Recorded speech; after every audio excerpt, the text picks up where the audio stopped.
Hello and welcome back to Turf Talk Kentucky Derby Works Edition. I'm James Scully, joined by Gary Young. And Gary, we are 5 days out. This morning we had one worker, Combatant of note, and a lot of other horses out on the track galloping. What did you think of Combatant?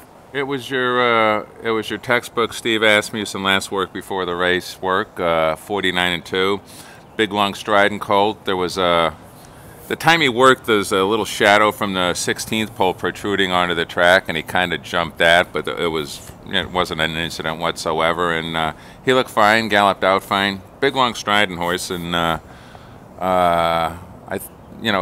kind of, he handles the dirt fine, but I wouldn't mind seeing that horse. I wouldn't be surprised to see him make some noise in the turf division later on. Yeah, he's got a little bit of a high stride. You think that's like more indicative of maybe turf? I think he could make, he's a talented horse, and I'm not saying he can't be a factor in this race, but I think down the road he definitely moves like a horse that could be a factor in the turf division. And he's got all that turf pedigree in his bloodlines, and they even ran him on turf first time. Yeah, and he might not have been ready, could have been multiple reasons, and yeah, that's always going to be an option going forward.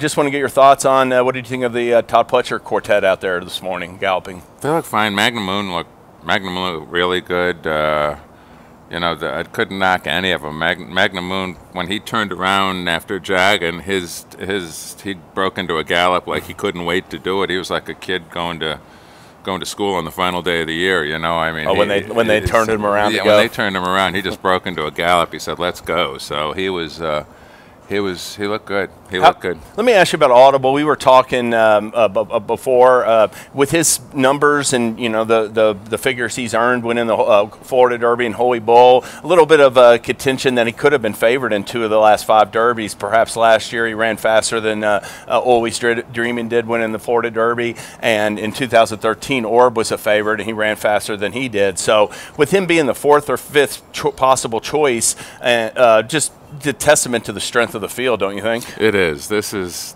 a grown man's Derby this year. What looked like 4 months out, like it might be, maybe a ho-hummer. This thing has turned into a monster of a race, and you got, like I said the other day, that there's horses coming from all jurisdictions that look like whoever won the last respective prep at a lot of these places looks like a real contender in this race.